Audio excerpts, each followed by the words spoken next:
Scout will help you pack up your tent and walk you most of the way back. Then we must depart again for a while. I'll try to keep an eye out for you, though I think it might be better if Leader does not know this. Very well. It would be good not to upset Leader. However, you need not trust to luck to meet up again. I can quickly activate something on the data link so you can see wherever I am and I can see where you are. Then show up each of our locations with reference to Calypso. It may take a little bit of getting used to at first, but I think, like most of the other things, you'll get the hang of it. Thank you. Scout will try, Scout said, handing over the device so Guile can show him how to do this.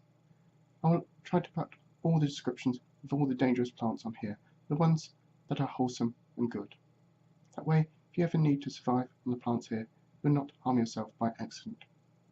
Wonderful! You'll be adding to all the knowledge, and so some future scout may follow your words like they were sitting round listening to fireside tales. The pair continued to talk as they walked. Some of the things they talked about were personal concerns and worries, others were more general issues for the people on the planet, indeed those who may come along later.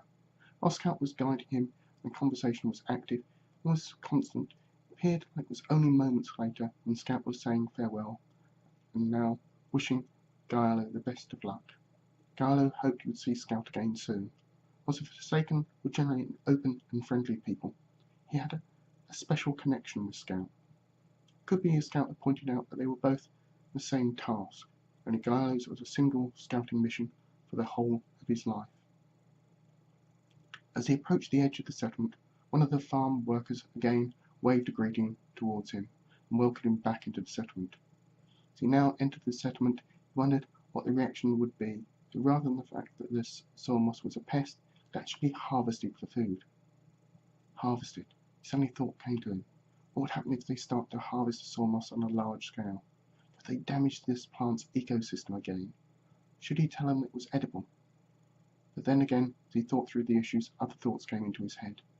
Even if they were to seek out the soil moss tubers, there would be no way that the Forsaken could seriously impact on the plant's position in the ecosystem. The Forsaken didn't have the numbers to have that kind of an impact on what was probably the most effective colonizing plant Guile had ever seen or even heard about. The most likely thing that the Forsaken would do, the dramatic end of the scale, was remove all of the tubers from the area around their farms so as to protect it from the spread of the soil moss on the surface.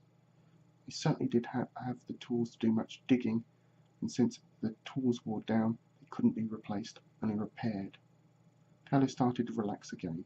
His mind was racing, seeing problems everywhere, even when there were none. Now, as he approached the centre of the settlement, Supply approached him and warmly greeted him, telling him that they were delighted that he'd made it back so quickly and that they hoped brought him good news.